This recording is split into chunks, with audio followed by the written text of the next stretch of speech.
I've opened for Faithless, Groove Armada, so many headline acts. Mark Pickup, the man behind MixMag UAE and one half of Arcade 82. MixMag's the biggest nightlife media brand in the world. It's 40 years old actually, and there's 18 or 20 of them around the world. So MixMag Brazil, MixMag España, MixMag Italy, etc., etc.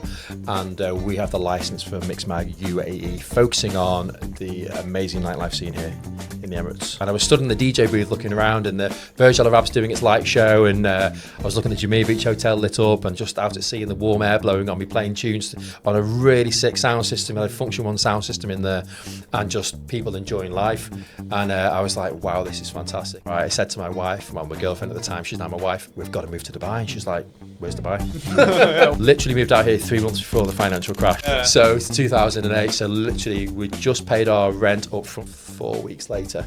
Got called into the office at work saying, sorry, they got rid of 70 people in one day. You know, Las Vegas is the biggest DJ fee that artists will get. Dubai's probably the second in the world. And I was warming up for Disclosure. When I was on the stage watching them perform, I'd never seen them before. And I just looked at their kit and I said, I've got that Hansonic, I've got the SPDSX. But our biggest gig was warming up for the Chemical Brothers at the Abu Dhabi Grand Prix 2016, where we were the official warm-up act. Positions I've held in the past before, commercial director for What's on Dubai, sales director for Hello Magazine, things like that. I've been driving the business forward. So I went home and the cogs were spinning and I was like, right. Welcome to the show where we talk to successful people about the bits you don't see.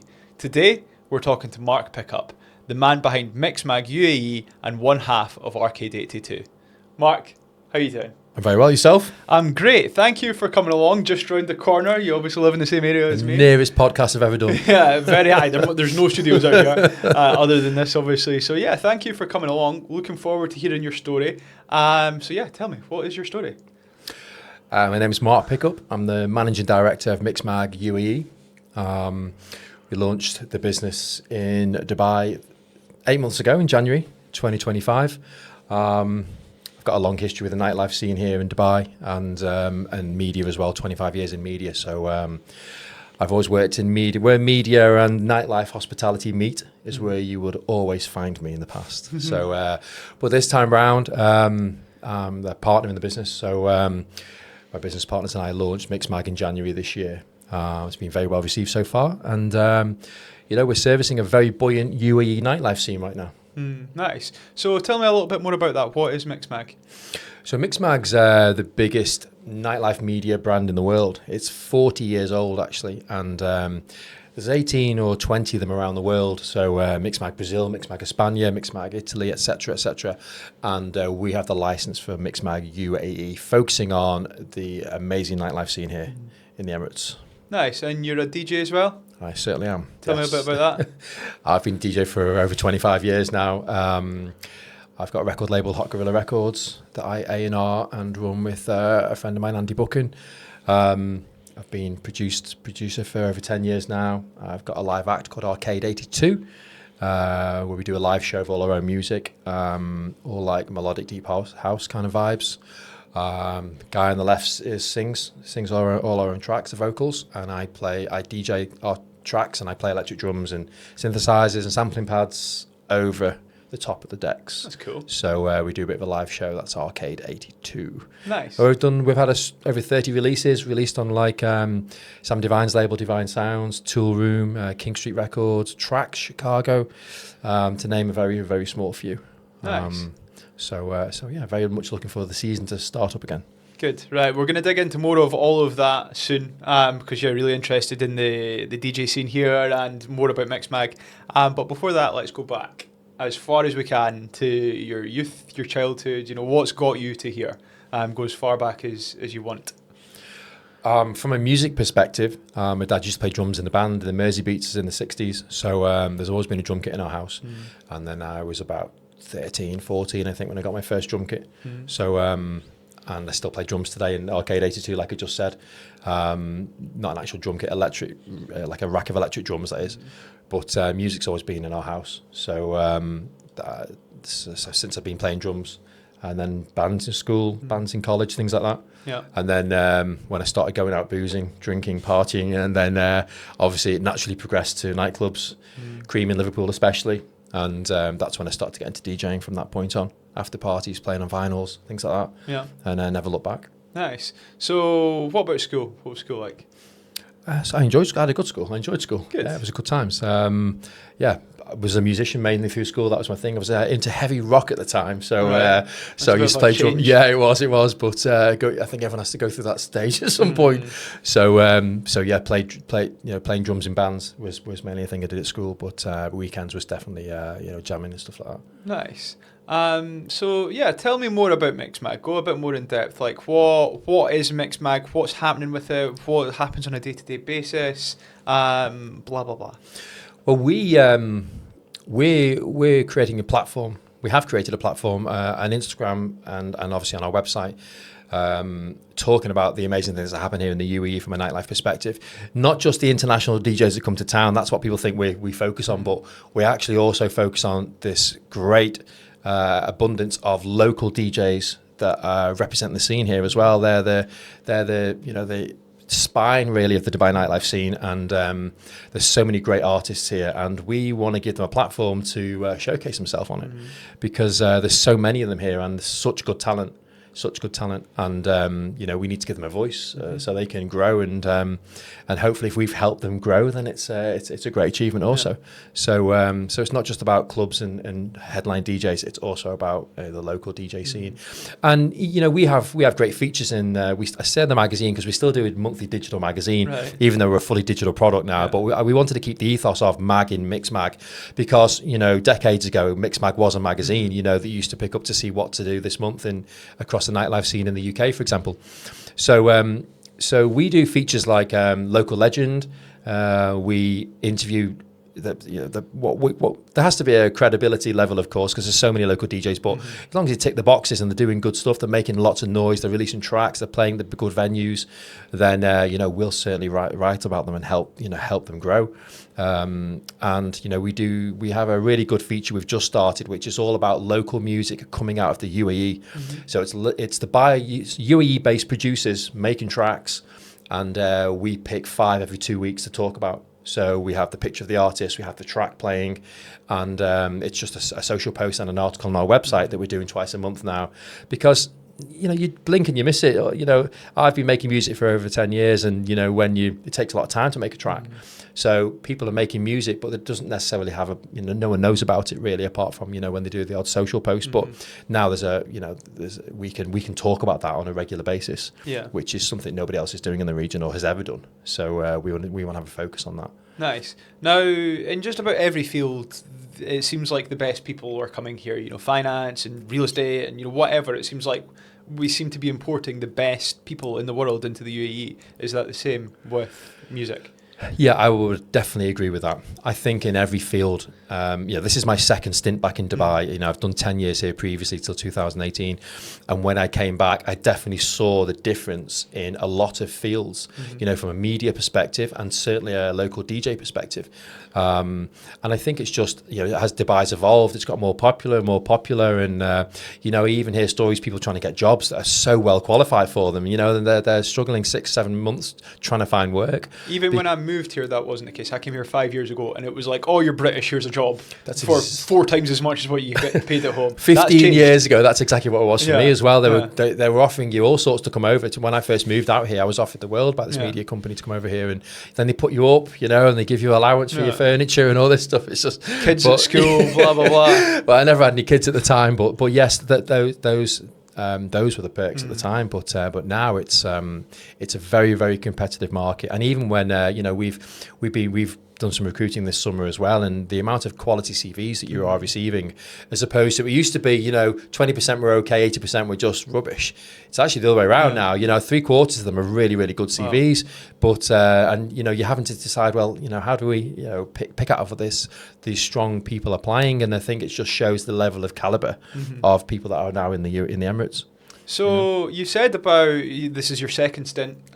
Your first one was quite a long time ago, and I love speaking to people on this podcast that have been here for a while, because I'm relatively new compared to a lot of them. I mean, 5 years is quite a long time compared to quite a few as well. But tell me about the history of Dubai and the Dubai nightlife scene, because I think that's going to be a very interesting trajectory from where it was when you got here to now. 100%. I mean, I'm talking, I can only go back as far as 2008. The reason I actually moved to Dubai was because I got booked for a gig at a venue called 360, which was at the Jumeirah Beach Hotel, an absolutely iconic outdoor venue in the circle. But you had to get, it was right out at sea at the end of a kind of jetty by the yacht marina, and you had to get buggies back and forth to it. Is that the one that's a restaurant now? No, it's completely been removed, destroyed now. Oh, really? Yeah, it's completely been knocked down, unfortunately. But I got booked to play that gig, and I flew out to play there. And I was stood in the DJ booth looking around, and the Burj Al Arab's doing its light show, and I was looking at the Jumeirah Beach Hotel lit up, and just out at sea, and the warm air blowing on me, playing tunes on a really sick sound system. I had a Function One sound system in there, and just people enjoying life. And I was like, wow, this is fantastic. And I had some connections and friends that lived here. And then we went on to a few after parties, and then there was more British expats there, and it was just this community that were enjoying life and getting paid great amounts of money, but enjoying themselves. Every weekend was a holiday. So I went home, and the cogs were spinning, and I was like, right. I said to my wife, well, my girlfriend at the time, she's now my wife, we've got to move to Dubai. And she's like, where's Dubai? It was quite simple. Like, what is that? So we took her on a reconnaissance trip just to show her around, and she was equally sold straight away. And then literally, a few months later, we moved out here. Literally moved out here 3 months before the financial crash. I was thinking that, yeah. So it's 2008. So literally, we just paid our rent up front for the entire year because we had to back then. And then 4 weeks later, got called into the office at work saying, sorry, they got rid of 70 people in one day. 70 people queuing up to go into a boardroom to learn their fate. And they just said to me, you're really impressed since you've been here, but you've only been here 4 weeks, and we've got a last in, first out kind of stuff. I was like, great. Had an awful weekend, and then on the Monday they said to me, sorry, they phoned me up saying we've made a mistake. Only joking. No, they said, look, we really want you to come back in, but would you work on a woman's magazine now? A woman's product called Aklan, which has just been reborn again now. And I just said, yeah, I'll take it. Just take it because I had to. And I was working for Car Middle East at the time, so I was working in an automotive brand. And then all of a sudden getting, it's now become a female product. But actually, my feminine side came out of me, and I took it under my wing really well, had a good few years at it, and then literally moved to their competitor and became sales director for Hello Magazine not long after that. So everything happens for a reason. It was an awful weekend when we got that news, but Dubai weathered the storm after a short while, and business was back as usual again. Good. And then, so what's the nightlife scene back then? Obviously, you had this cool thing in the sea at Jumeirah Beach Hotel. What else was going on? What's it like drinking? Because my mum, before she came here, 4 years ago maybe, she was like, oh, am I going to go to jail for drinking alcohol? It's the stigma that's still, thanks to the Daily Mail and etc., but it keeps it going. I think it's getting less and less, but when I used to go back home, people used to say the same thing to me. Oh, can you drink out there? And it baffled me, thinking, gosh, can we drink? Of course we can. It's a great scene out here. But I think just media around the world just kind of tarnishes it really, So the scene back then was there was a handful of venues where the British would go, really, the expats, but there was quite a few venues, but nowhere near what there is now. It's everywhere. Nothing. I think it's too far now. It's going to get even bigger. We're only just getting started still. And I say that as I genuinely do believe it. I don't think we're at our peak by any means, shape or form. But back then, the only difference was there's so many things here now. Back then, if you went out and you necessarily didn't need to speak to see people to see where they were going, you knew there was a couple of venues where all the crew would kind of be without you having to communicate. Are you going to 360 today? Are you going to Chi the Lodge today? You just knew that everyone would gravitate to the certain club afterwards, after they've been to the bars and stuff, or after brunches, 4 p.m, that everyone would go to a certain venue. Now, you've no idea where everyone's going. 50 options. Because there's more than that even, there's so many options. And long may it continue, I think now, as you quite rightly said, there's so much choice in Dubai now, and it will only continue going. I think we're going to come more into this way towards the desert. We're going to go more towards Abu Dhabi, and it's just going to keep on expanding, especially with the airport opening, the DWC where it is now. It's just going to keep going towards Expo out that way. So Sheikh Zayed Road can only take so much traffic, right? And that's the main artery really, but it's going to keep going, out in different directions and keep on growing. So I literally called this kind of area and beyond Dubai 3 the other day. I had Callum White on, the owner of White & Co, recorded over the weekend. And I see kind of downtown and beyond is Dubai 1.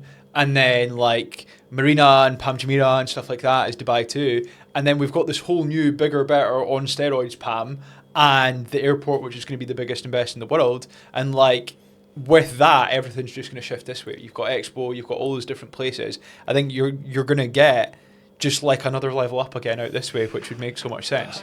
I think so, yeah. But if you look at the Palm Jumeirah now, how many venues there are on there, from not just a nightlife perspective, from a hotel, from a restaurant, you know, and things to do on there.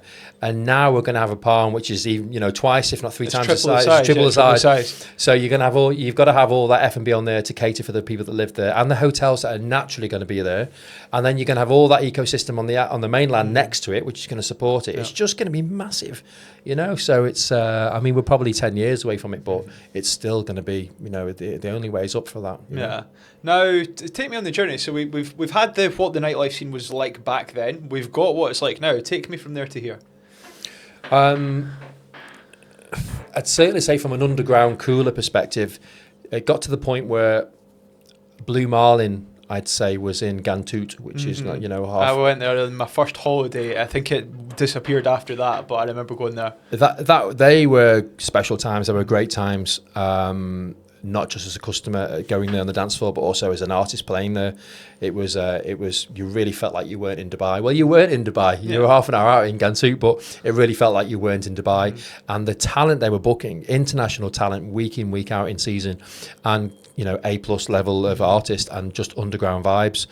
And then I still to this day say they were the catalyst for starting this underground scene here, because now at the weekend there's a whole buffet of international underground artists that come through our doors, and you're spoiled for choice in many respects, but they were the blueprint for it. So round about that 2012 kind of era, you know, 2014, 16, it was peaking in Blue Marlin, and that was the start of, you know, the beach club kind of, you know, having A-list artists at beach clubs in Dubai. They were the catalyst for sure. I was out at Blue Marlin recently, like in the last 6 months. I had somebody that wanted to do a project with me out there in Gantut, just next to it. Yeah. And it's all derelict now. And it was sad to see, like, the building just looks sad and kind of falling down. Are you talking about the hotel next to it, or the actual space where Blue so down I've seen down the hotel stairs? next to it. Yeah, I don't know about the actual Blue Marlin, but like the hotel is all falling to bits. Wow. Still open? Nah. Okay, so it's just derelict now. Just derelict, yeah. Well, I would assume the Blue Marlin at the back must be the same. Yeah, I guess it will be, which was sad to see, because I remember like that first time that I came here, the whole, you know, are you going to go to jail for drinking, and then arriving at this Blue Marlin place, like what the hell is this? That was crazy. Can imagine. So then, take me on from there. Blue Marlin, what happens next? I'd say festivals really. So Sundance where the Atlantis Royal is now. That was a strip of beach, and it was doing nothing. So Atlantis decided 4 times a year they would have these mega festivals on there called Sundance. That's cool. And they had some mega artists on there, right? You know, I mean, gosh, I've closed for Jamiroquai on there. I've opened for Faithless, Groove Armada. So many headline acts that are on those that they booked on there. I warmed up for Chic, Nile Rodgers and Chic on there, and they'd have 10,000 people on this bit of sand next to Atlantis. But what they always, the reason they got stopped in the end was the traffic, because you've only got that tunnel one way in, right? You know, so you imagine all these party goers trying to queue up there. How many times I got out of taxi in the tunnel? At the exact same time as well. You know, it's going to be between 8 and 10 or whatever. You get out of taxi in the tunnel and you're walking the rest of the way to Atlantis because it was just so busy. But however, that was the start of, you know, dance music festivals, really. You know, it wasn't just dance music. They had bands on there as well, but they were great times. And it was the start of, you imagine, you know, the festivals, you're looking at Atlantis there, you look to the sea, you've got all the mainland all lit up at night time, and they were really good festivals. And that was the start of, like Blue Marlin was the start for the underground scene, those festivals were probably the start of you know, multiple artists festivals in the UAE for sure. Yeah. And now we've got the world's biggest names. We've got Ushuaia, we've got Pasha, we've got Elro comes here, you know, blah blah blah, and literally the biggest DJ names in the world. Talk to me about that. So when Ibiza, the Ibiza season is the pinnacle of the world, right? If you're a DJ, you want to play in Ibiza. So when their season finishes in end of September, beginning of October, the seasons are so well aligned now with Dubai. So as one finishes, one starts. So what a lot of the people that used to work in Ibiza would do was they'd go and work the season, and then what do they do for the winter? Some of them would go to ski resorts, but a lot of them have got to do something else in the winter. Now, with the way with the way the scene is now in the UAE, O Beach is a prime example. I met with them this morning. They can sustain the best of their staff for 12 months of the year now. Yeah. They house them in Ibiza, they house them in Dubai, and they've got good, great staff. So they can sustain that business model all the year round now. And Ushuaia coming here is a massive thing for the UAE. It's great to have them over here, the venue over here. O Beach is the same thing. Well, as I said, Blue Marlin was the first Ibiza brand to come here, and now O Beach about to start their new season next weekend. And I don't know if you've been to the venue, but it's really well built inside. It's a really, really good venue. I've been there once. I'm not much of a drinker, but I got super drunk there. There's going to be about 5 people listening to this who are going to be laughing, thinking about it. It was my best mate's stag do, and it was the first night. I don't really drink, but I'm drinking at my best mate's stag do, and I gave it hell. I was in bed by 6 o'clock. Right, okay. I woke up at 2 a.m. and I heard noise. I was like, oh, must be time to go out. It's like, no, they're coming in. So I got super drunk there. But I mean, these brands being here strengthens the product, strengthens the UAE product for nightlife tourism. So I think if you're into your music, you're thinking about where to go on holiday. Dubai's got to be on your radar now for the winter because there's so much choice. And you can sample different things in the 7 days you have a holiday, or 2 weeks you have a holiday. You can sample so many different styles, from a beach club one day to a festival the next day to a dark and dingy nightclub the next. Dubai has it all now from a nightlife perspective, so it's really all right up there to be able to attract nightlife tourists for sure now. And as I said, it's only going to keep on growing. Now, we went through a spell of, and you can correct me if I'm wrong, but it seemed like we had some really big names here playing some events that I did the economics and the maths on, and I couldn't see a way they could possibly make money. Do you think there was a spell where they were kind of paying more than they would make back to bring bigger names over here? Well, it's definitely a fact that promoters here in this country pay more for the talent than they do than a British promoter would pay, for example, or a European promoter. That's a fact, and that's been known for many, many years. Las Vegas is the biggest DJ fee that the artists will get. Dubai is probably the second in the world. So look into that whatever you will. But I mean, some of these artists, some of these are either it's the promoters tried. You're spending $500,000 on an AA plus artist, and it's not necessarily worked for you financially. It can happen. There's so much risk involved. You've got loads of cultural things that could happen if a member of the royal family passes away and all nightlife gets stopped, or there might be something on the news that's happened in the region. So you are taking a risk as a promoter booking headline artists here. So I take my hat off to them, because you're not going to put just every penny of your savings into this kind of thing. You've got to be prepared to take a big hit, but at the same time, there's lots of big wins that do happen happen in the city for sure. So yeah. Yeah, that's going to be my take on it. It's like, I don't know, I look at the economics of it. I'm weird. I'll sit in a restaurant and I'll be figuring out, that was that much for that meal, and then, they must make this or they must lose this. And I've definitely felt that with some of the DJs that I've seen here. It's like, you can't possibly make money. You'll be surprised, it's you don't make the money on the general access tickets and the people spending, a couple hundred dirhams at the bar. It's all about the table sales. Without the table sales, these headline artists are not coming over to this country for sure, right? And you've got some players that drop, stupid amounts of money on tables, 50,000 euros, even more than that on some of these big festivals.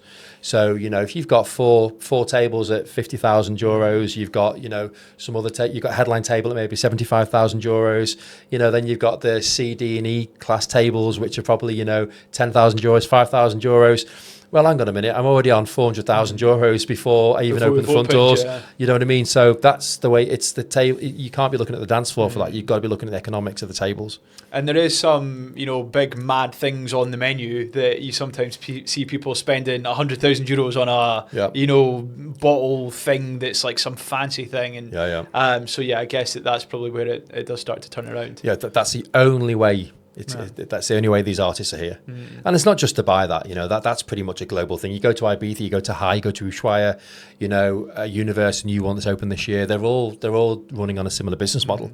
Same with every beach club in Marbella and Saint-Tropez. Yeah. It's all around table spends and buying bottles, and that's not just people going to the bar saying, can I have 2 vodka lemonades? It's all about the table spenders. And generally, I feel like here's a bit cheaper than some of those other big names, like for most things actually. But yeah, I think even like going out, and obviously we have a lot of brunches. We're not talking about the exact same thing here, but I think typically it feels probably cheaper to go out here than some of these other big name places around the world. I think Ibiza, for example, is the main one that I can really compare to, because I've been going there since 95, I think. But they have a short season window, right? Where Dubai kind of thinks I'm open for 12 months, even though there's seasons. Even in the low seasons, we have tourism. Yeah. Some of these hotels I've been speaking to this summer have been an 80% occupancy all summer. Wow. So it's becoming more of a 12-month product now, as opposed to just a 6 or 7 months. So I think Ibiza, I think it needs to make its money in the 3 months. 35 euros a JD and Coke. I think I've seen prices off this summer in Amnesia and things like that. So, I think they cram it all in a very short space of time. So if it was 12 months, I can't see them sustaining that level. But, bottles of water, 15 euros. We're not at that point, thankfully. Yeah. But I think the reason they do that is because Ibiza has like a 4 or 5 month window to try and cram it all in. That makes a lot of sense. Yeah. Right, you've taken me from when you got here 2008 to now. Where do we end up? Like, what's the next 5, 10, 15 years of Dubai nightlife like? As I said, it's expanding towards the Jebel Ali way. It's towards the Expo way. I can see it opening that way there. I think there's enough venues around the Palm now, and around the main areas. But Dubai will expand outwards, I believe, and and I think definitely heading towards that way is where it's going to be at. Palm, Jebel Ali, next 10 years, 100%. And I think more international brands are going to come over as well. I think it's just natural that will happen. So I think definitely look out for more of that happening over the next few years for sure. I would agree with that. Yeah, I can't even say they are, but there's a few things already meant to be happening. Beginning of next year, 2026, international brands coming over. So yeah. Nice. Now tell me about your own live act. You mentioned some things there. I was like, "Whoa, that sounds impressive." Tell me a bit more about what you do. Where can we find you? What's going on there? Sure. So Arcade 82, the live act. It came about. I was DJing at Creamfields in Abu Dhabi, and I was warming up for Disclosure. I don't know if you're familiar with Disclosure band. So, and I just warmed up for them, and I was on the stage watching them perform. I'd never seen them before, and I just looked at their kit and I said, "I've got that Hansonic, I've got the SPDSX," and there was a few bits of kit that I had in the studio, and I thought I'd never really played them out. I used them for production in the studio. So I had this idea in my head, and at the same time, a vocalist from London called Sean Palmer, he just sent me a track. He said, "We've got mutual friends." He said, "What do you think of this track?" And I said, "Well, what part of it did you do?" He said, "Well, I did the vocal and I made the track." I said, "Oh, mate," I said, come round. Let's go and have a beer," I said. So we met up for a beer, and he was looking to get his teeth into a project, and I had this project in my head. So we kind of came together and launched it then, really, 2012, I think it was. Our first gig was actually at Creamfields, Abu Dhabi. Only because I'd already been booked to play it, and then I mired to death the promoter saying, "Look, instead of doing Mark Pickup, I've got this new project, can we do that?" And I'd played them a few times, so he kind of trusted in me, and we did our first live show, which is okay for me because I'm used to being on the stage. Sean was a little bit rabbit caught in headlights, give him his due, but we went on from there, and we've, as I said before, we've had loads of productions, loads of releases. We've played like Unite with Tomorrowland, we've played Cafe Del Mar Ibiza, Pasha, done a tour of Russia, Mauritius, Bahrain, but our biggest gig was warming up for the Chemical Brothers at the Abu Dhabi Grand Prix 2016, where we were the official warm-up act. So when the F1 finished on the Sunday, when everyone gravitates to it was called the Do Arena at the time, and then we warmed up for the Chemical Brothers. So it's like 18,000 people in front of us. So it was a gig I'll take to the grave, for sure. That's cool. Yeah, it was amazing. Yeah, it's really good. That's very cool. And as soon as the racing finishes, everyone just piles in there, doesn't Correct, it? So it would have been full. Yeah. That's brilliant. Yeah. Tell me a bit more about it. So, where can somebody find your music if they want to? Sure. So our Instagram is Arcade82. So is our SoundCloud. We've got quite a few gigs in the pipeline for the new season. So yeah, you can find us all around Dubai. Nice. Yeah, for sure. Now, you were in Star Wars. Tell me about that. I was. I was, yeah. So a friend of mine, my wife was at an art gallery. She was doing an art exhibition, and a friend of ours came in and just normal conversation. What have you been doing today? He says, "Oh, I've been teaching stormtroopers how to handle weapons." And I said, "You're doing what?" And he said, "Yeah, he said, "Well, you know, Star Wars is filming in Abu Dhabi, isn't it?" I said, "No, I had no idea." He said, "Oh, maybe I shouldn't have told you." He said, "Actually," he said, "we were looking for a few more extras." He said, "Do you want to, why don't you apply for it?" I said, "You're joking me, aren't you?" And he's like, no. So my wife over here, she goes, "Yes, we'll apply." And I said, "No, he's speaking to me, not you." So anyway, he says, "Look, just take a photograph of you both of yourselves and then just put your measurements and stuff down on this piece of paper." So we did that, submitted it, and then 24 hours later, we got a call. He says, "Sorry," he said, "the good news is your wife's been picked, Mel's been picked, but you haven't. You're too tall to be a stormtrooper." I was like, "You're having a laugh." So anyway, she's bouncing around the house very excited. I obviously wasn't impressed at all. To give you background on it, my wife and I have been massive Star Wars fans for many, many years. As you know, I've got an avid Star Wars collection in my house in England of all little toys from the late 70s. So, and I've got Star Wars tattoos on some parts of me. So Star Wars has always been, and my wife does loads of pop art, especially Star Wars focused stuff. So we have a great synergy with the brand. And so that we had to be in this film. Yeah. So obviously, so when I was rejected from it, I was really disappointed. Anyway, then I got a phone call saying, "Mark, we need someone that's really, really tall and really big to be this character called Concrete Head. Do you want to come and audition for it?" I said, "Sounds great." Got down there and I'm sat in with these three other lads. There was four of us, and I'm 6'4". I was a bit bigger at the time, but these other lads were massive. And not just, I don't mean fat, I mean like they were stocky lads and they were similar height to me, but a lot bigger. And of course, we all had to audition for this outfit, put the American football helmet things on our pads on our shoulders because the head was up there, and I have to look through this thing. And even with that, he just said, "Sorry, you're not big enough." So I was like, right, so I'm too short to be too tall to be a stormtrooper, too small for this concrete head. So he said, "Really sorry." And as I was walking out, it was Pinewood Studios had a pop-up in the desert where they were auditioning loads of people for roles, and I wasn't done with that. So I said, I saw I'm not fucking leaving. I am not leaving this place. So I saw a canteen. So I went into the canteen and walked in there, and just some people sat down, just some catering crew behind the counter. So I just went up and I said, "Can I have a coffee, please?" Well, I was just thinking, I'm going to reset what I'm going to do because I'm not leaving here without being in this movie. And I sit down having a coffee, and this gay lad walks in, camp as you like, and he knows all the catering crew, and he's like, hello, very flamboyant, really, really lovely guy. And I thought, because I'm from Southport, just north of Liverpool, so I heard his accent and I thought, there's got to be something here with him. I'll try and think of a connection.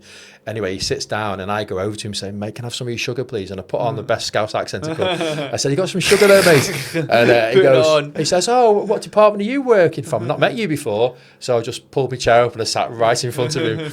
And I told him the situation. I said, "Look," I said, I've auditioned for 2 roles here and I've missed each one.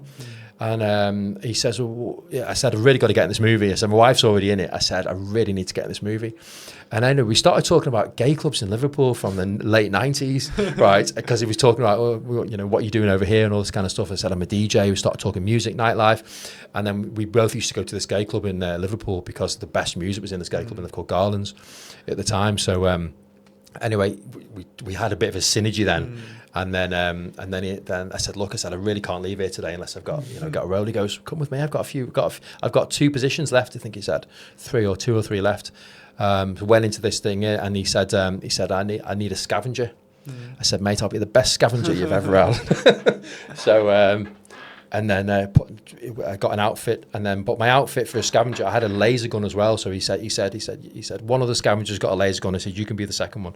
So I had this laser gun down my leg here, and then and we just he took some photographs, and then I had to walk in this room. It was like X Factor, 3 judges there, and they just went, turn around, bosh, bosh, bosh. Yeah, you're in. And that was it. So I said, "Mate," I said, his name was Mark as well, actually. I said, "Mate, I can't thank you enough." So I'm so happy with this. And then a couple of weeks passed, and then filming day, we had to get there the night before, get up at 4:30 in the morning. And I'll never forget the feeling of being on this bus going right out in the desert, because no one knew this was here, right? Because it would have been, chaos if everyone knew Star Wars was being filmed. Went on this bus all the way out to the desert, and then you start seeing the set. And it's like you're in Disney World. Literally, it's the only thing I can describe it as, because you just start seeing, as you get closer, you're seeing all these big things here, half a Millennium Falcon with a green screen behind it, and then you've got all these different bits, and it's just like, oh my God, this is like insane. And sure enough, we got there, and even though it was filmed in May in the desert, in the heat, didn't give a shit, because the adrenaline was just rolling. And so anyway, we got told, well, we were ordered round, I forgot what they call them now, the like summit directors, but they boss you around, your extras, your cannon fodder, you just stand there, go there, stop, they really shout at you and order you around. But then I was right at the back, right, and I thought, I'm nowhere near in shot here. So every time it was reset, like start, action, then stop, I kept walking a bit closer, and I'd really covered a lot of ground after about 6 or 7 takes, and then literally because I'm quite tall as well, I pushed myself in front slowly, subtly, I thought, and then JJ Abraham's right hand lady says, excuse me, she says, I'm really jealous of your height, but you're blocking the scene here. I didn't realise that she'd come quite into shot. So again, I got sent right back to the back. So that was day 1 of filming, but still obviously really happy to be there. Day 2, pretty similar situation. And then day 3 was pyrotechnics day. And this is where we all got shot up in the Jakku desert scene at the beginning of the movie. But the stormtroopers come into the set, and we have to, I've got a laser, I have to shoot back with everyone else in the market, and we all get shot. But there's pyrotechnics in the sand. We had to have earplugs in. And, we're running and jumping through this market, shooting back, hiding behind things, shooting. It was like you were a kid at school, shooting with stormtroopers, you know what I mean? So, and then we get shot and we all fall down and we all die, So it was an absolutely unreal experience. But my wife had an even better experience, really, because she became a character. Oh, really? She was a bounty hunter called Athgar Heath. And, her character made it on the front cover of Vanity Fair. She did a lot more filming than I did. She had a team around her with air conditioning cannons into her outfit because it was so hot. She had a Lego character made out of herself. So was she like doing talking and stuff? No, there's no talking in her role. She just, because the character doesn't talk, just stands there. But she's in loads of scenes behind the main characters, in lots of scenes, and so much so So we had to sign $1 million disclaimer that no one would take any photographs on set, because this was the most anticipated movie in a generation. Wow. No one had seen it. From Star Wars 6, nothing had been on for ages. This was number 7, and so people, the media around the world wanted photographs of it.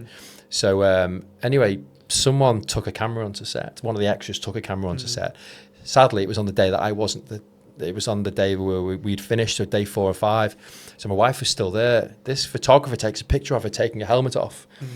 Pap, pap, pap. And along with all the other extras, and some are posing, some aren't. Anyway, he sells these photos to TMZ in California for a handsome amount, I would have assumed. And the Daily Mail were the first media in Europe to pick it up. And they put it on, they put it all over the website and stuff like that as a main article, back behind the scenes pictures of the new Star Wars movie. Anyway, Disney's solicitors were phoning everyone up that was in the photographs. So my wife's one of them. She's taken this off. She didn't pose. She didn't even know the picture was being taken. But the camera, it looks like she's posing, but she's taking a mask off. And pop, pop, pop. And then, so the Disney solicitors were on her case, phoning up saying, you've posted this photograph. Who took these photographs? You're involved in this. You posted the photograph. You must know who did it. And anyway, in the end, after 2 or 3 phone calls, she's crying her eyes out on the phone. I take the phone off them and say, listen, you don't speak to her anymore now. You're speaking to me. We've just explained to you, we don't know who it is. It definitely wasn't her. And I wasn't there. It wasn't me. But what that photograph did was it put her as photograph number 1 on the Daily Mail news article. So now someone can relate Athgar Heath, the character, the bounty hunter, to my wife, Mel. And she was flying all over the world doing Comic-Cons for about 4 or 5 years, signing photographs for £10 a pop, because that guy took the photograph. Because otherwise, you can't tell who's under the mask because it's just a mask, right? So, yeah, she really got a good deal out of it. Nice. But we're still to this day the only married couple to ever be in a Star Wars movie. Wow. So it's still quite cool. That's cool. That's a cool story. Yeah. So what happened to the guy? Did they find the guy? I don't know if they found him, but he'd left the country. Whether of his own accord or not, I don't know. But he lives in LA now, apparently. But he left the country. You can tell that you are buzzing about that. That's like your biggest achievement. Yeah. No, it was definitely something to take to the grave. And also because the kids, I wanted my kids to be able to talk about it. So I made sure it was local media picked it up here and also in the UK in our hometown and stuff, Liverpool, places like that, and Southport, and obviously they did here as well. But so we've made sure it's time capsule because I want it. It's okay if your kid goes into school at the age of 12 saying, "Oh, Mum and Dad were in Star Wars," they're gonna go, "Shut up," as if as if. So he's got it's all time capsuled now, nice. So he can go and do that, when that conversation comes up. So yeah. Nice, that's cool. Very cool. What else have you got going on? We spoke about a lot, but is there anything that we've missed that's like cool to talk about? No, I mean, MixMag's expanding. We're launching MixMag UAE Radio next month, which is going to be a digital platform which can stream 24/7 electronic music via the app that you're going to be able to download soon. It's going to have all the information about nightlife and clubs and bars and beach clubs in Dubai. And you can stream 24/7 electronic music to your car or to Alexa, whichever you want to do on that. But that's our next project that we're very, very excited for. Nice. Yeah, for sure. Nice. What's your proudest moment or thing?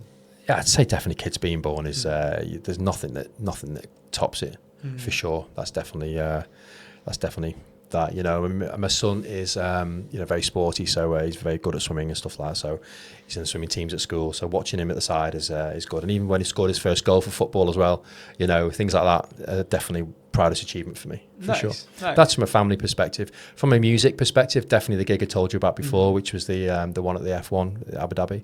That's definitely by far something that I'd never thought in my wildest dreams would happen. That's brilliant. But yeah. Good. Well done. Right, tell me about some of the challenges that you faced along the way. So, you've done some cool stuff. What are some of the stumbling blocks that you've come across? If you don't have stumbling blocks, you're not going to grow, really, are you? 100%. It's part and parcel of development, I think. At the time, you don't really welcome them very much. But when you look back on them, you go, so glad that happened. Best thing that ever happened for the reason. Stumbling blocks I just mentioned when I just started, when I moved to Dubai, just before the 2008 crash. And then, I was so excited to start the job. And then you get told, you're no longer needed. But then it changed my trajectory completely because I stayed in media, but it sent me on a female route for Hello Magazine as opposed to staying in cars. So, at the time it was awful, but now I look back, that was part of the journey. That was meant to be. So definitely it's a stumbling block. That was definitely one that sticks in my mind because it was traumatic, but it was financially, commercially traumatic for a few days, but it was part of the plan. Now, how about being in the music scene, but then also having a fairly corporate-y sort of job? How do they interact? Because I've got not a corporate job, but I work 8 till 6 or 9 to 5, whatever. I couldn't imagine then going out and DJing at 10 o'clock at night. How do you make that work? If I wasn't going out DJing, I'd be going out on the dance floor anyway, because electronic music's right in my DNA and blood, and I love listening to the music. It just switches the world off, and I just go in and lose myself on a dance floor, and I've done that for many, many decades, really, several decades. So I absolutely love DJing, and the buzz of doing it. I can't wait to get to some of the gigs. I look forward to it. I can't wait for it. It's you're sorting your outfit out, you're sorting your tunes out. It's just just making yourself look fresh, keep fresh. It just keeps you alive, keeps me young for sure. Yeah. Now, see the music scene here in general. I feel like it's evolving so quick, and it's there's so much going on. Do you feel like it's hard for places to keep up with the trends and kind of keep ahead of the competitors? Oh, absolutely. That's the holy grail of it all, because I've seen so many decent venues close because they have just not evolved. It's a fashion style kind of thing in terms of the fashion stays relevant for a certain amount of time, and then everyone moves on to the next place. There's obviously some very well established cool venues that have stood the test of time. Zuma and DAFC is a prime example of that. But there are you have to keep tweaking it to keep it relevant and fresh for sure, and have a really shit hot marketing team and content creation team. Yeah. Now, typically, and obviously this won't be you, but typically, at home, drugs are associated with the music scene. Now, it's so anti-drugs here. But we're seeing a lot more in the kind of media, like the girl really recently that has got life in jail here. How do drugs go with the music scene here? Oh, here or not? Well, they don't here. Yeah. As simple as that. No, I mean it's totally, you know, it's part and parcel in the UK and Europe and stuff, for sure, but not here for sure. Yeah, definitely not. No, I think. And I don't think it will ever change like that. It's not going to become. People keep saying, you know, Dubai's like the new Ibiza. More lenient and they say Dubai's like the new Ibiza, and it's absolutely not. You know, I mean, I was at IMS last year, which is a music conference that's just come over.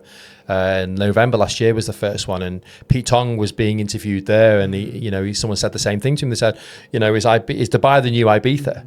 And he said, absolutely not. He said, Ibiza's Ibiza and Dubai's Dubai, and I couldn't say any better myself. You know, I think, it'll never get to that point. It'll never be allowed to get to that point. You know, it just definitely wouldn't. Dubai's more like Las Vegas than Ibiza. You know, it's not really like Ibiza. It's a totally different scenario altogether. So, around the world, they do go hand in hand to a degree for sure, but definitely not here. Yeah, I agree with that. And I don't know, I feel like I want it to stay that way personally. I think, you know, Ibiza's Ibiza for a reason and Dubai's Dubai for a reason. And I think that it would almost lose a bit of romance if it got too westernized and too much kind of that way. So, yeah, I'm definitely happy with the way it is. I think when you say that about Ibiza, I don't think that's very fair as well, because, you know, Ibiza has that element to it. Of course it has, but there's absolutely another side to it than that. You know, a magical side of it, a spiritual side of it, you know, though. So although it's got that label of that, there's completely another world to Ibiza that I don't think gets the attention and the press that it should do. Yeah, I tend to agree with that. It's not a side that I've seen myself, but I definitely do see people going there and doing the kind of more spiritual stuff. So yeah, it definitely makes sense. Tell me about some more of the challenges you faced.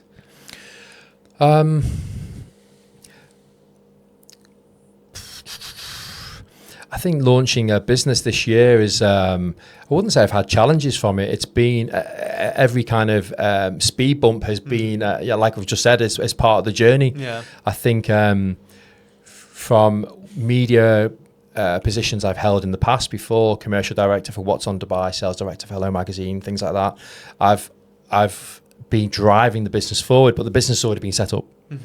This is starting from ground zero. It's so different. It's totally different. And even though I know how to do it once it's up and running, you know, getting it from 0 to 1, you know, and then 1 to 10 and then 10 to 20, etc. It's like, you know, it's been a total eye opener for me this year, you know, and you know, we have a solid team around us of people that know the onions for Nightlife, but getting it off the ground certainly was a challenge for sure. But you know, we all believe in the product, and I think the feedback we're getting from the market believes in the product as well, and the product is needed. So all these speed bumps we've had over the past 7 or 8 months, I don't think it's unusual for any business starting off. I do believe Dubai is the land of opportunity, and I've said that for over 15 years now. You know, America used to have that strap line. Dubai certainly has that, in my opinion. I just 100%. I just think if you want to graft and you've got something about you, this is the place you need to be, because you know you can flourish here for sure. So setbacks, seen many this year, but you know, it's what makes you stronger. And it sounds like you are smashing it with MixMag. Like, they're big numbers for, you know, 6-7 months being around. The, you know, million people viewing it on Instagram, the 25,000 followers. So yeah, well done for that. Thank you very much. Yeah, it's not just myself. Obviously, we've got a team around that we've all been working on it together. But yeah, it's been a good 8 months so far. Good. So, Mark, where do people find you? Where do they find you personally? Where do they find MixMag? Arcade 82, sure. Blah, blah, blah. So let me start with MixMag first. So MixMag, MixMag.UAE is our Instagram. Our website is MixMagUAE.com. So they're the two main things there. Facebook, obviously, MixMag UAE as well, if anyone still uses it.